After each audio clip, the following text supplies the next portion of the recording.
پوچھتے ہیں وہ کہ غالب کون ہے، کوئی بتلائے کہ ہم بتلائیں گے۔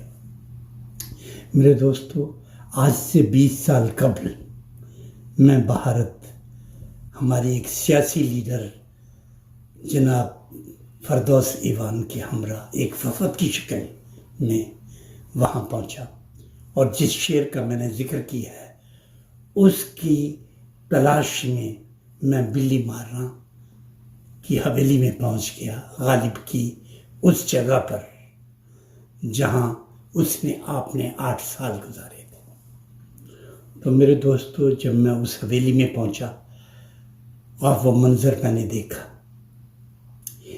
ان تمام چیزوں کو میں اگر بیان کروں یا بہت زیادہ لمبا پروگرام آپ سے کروں تو شاید آپ برداشت نہ کر سکیں، اس لیے میں ہم وطن میڈیا گروپ آسٹریلیا سے گزارش کی ہے کہ اس کو میری اس تصویر کے ساتھ چسپاں کر دیں۔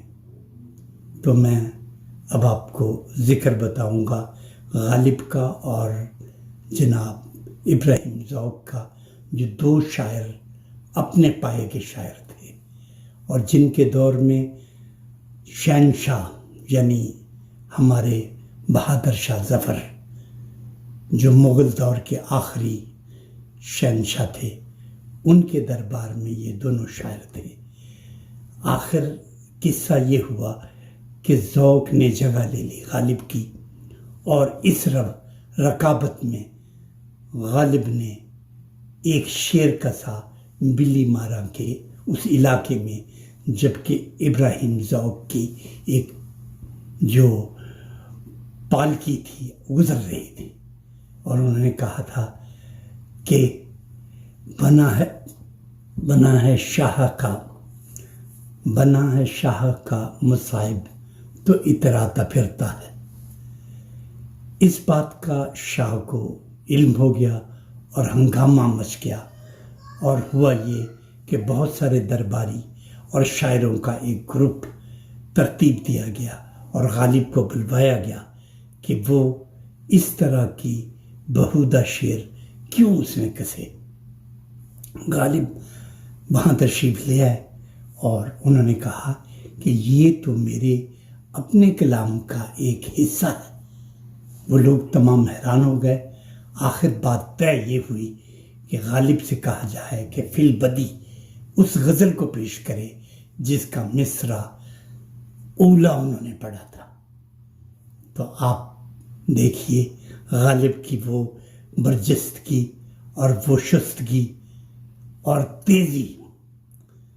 بنا ہے شاہ کا مصائب تو اتراتا پھرتا ہے، مگر نہ شہر میں غالب کی آبرو کیا۔ چپک رہا ہے بدن پر لہو سے پیرہن، چپک رہا ہے بدن سے لہو سے پیرہن، وگرنہ ہماری جیب کو اب حاجز رفو کیا۔ جلا تھا جسم دل بھی جل گیا ہوگا، جلا تھا جسم دل بھی جل گیا ہوگا، کھریدتے ہو راہ کب جستجو کیا۔ رگوں میں دوڑنے پھرنے کے ہم نہیں قائل، جو آنکھ ہی سے نہ ٹپکے وہ لہو کیا ہے۔ اور آخر میں جب ساری محفل بنی ہوئی تھی، انہوں نے فرمایا کہ ہر ایک بات پہ کہتے ہو تم کہ تو کیا ہے، تم ہی کہو کہ یہ انداز گفتگو کیا۔ خدا حافظ۔